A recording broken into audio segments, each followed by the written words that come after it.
Bonjour et bienvenue dans ce nouveau programme Apprendre la salutation au soleil. Je suis Cindy, professeure de Chrono Yoga et aujourd'hui je vais vous guider à travers un atelier où nous allons apprendre l'anatomie, les échauffements, les étirements, les alignements des postures de manière à pouvoir faire la salutation au soleil sans se faire mal.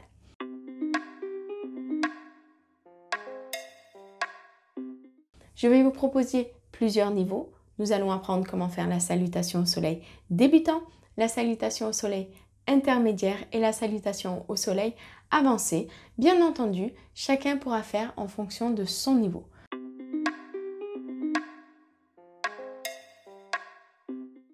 Si vous avez déjà pris un cours de yoga, vous connaissez déjà la salutation au soleil. La salutation au soleil, c'est une séquence, c'est un enchaînement de postures qui se fait très régulièrement. Il est même devenu comme incontournable dans les cours de yoga. La salutation au soleil puise ses origines bien entendu en Inde et principalement sur des rituels religieux qui étaient dédiés au dieu du soleil dans l'hindouisme. Bien entendu, plus tard, au fil des siècles, la salutation au soleil a été codifiée et certaines postures sont devenues les postures qui composent désormais la salutation au soleil. Néanmoins, il en existe énormément de versions. Chaque école de yoga a sa propre version, on en trouve des dizaines.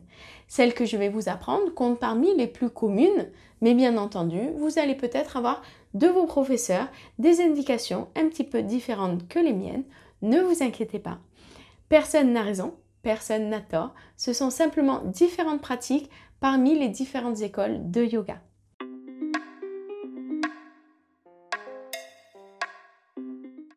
Dans ce programme, nous allons parler d'anatomie. Quels sont les mouvements du dos? Lesquels retrouve-t-on ici dans la salutation au soleil? Quels sont les mouvements du bassin qui vont me permettre, puisqu'il est là pour relier le bas du corps et le haut du corps, ces mouvements du bassin qui vont me permettre de rentrer dans certaines postures de la salutation au soleil? Comment placer mes mains de manière à pouvoir faire la pompe triceps? C'est la posture de Chaturanga Dandasana, très probablement une des postures les plus difficiles de cette séquence.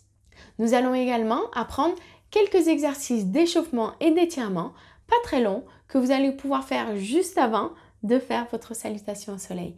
Vous les intégrez dans votre routine de yoga, ça va vous permettre de pratiquer toute la séquence de salutation au soleil sans avoir de douleur.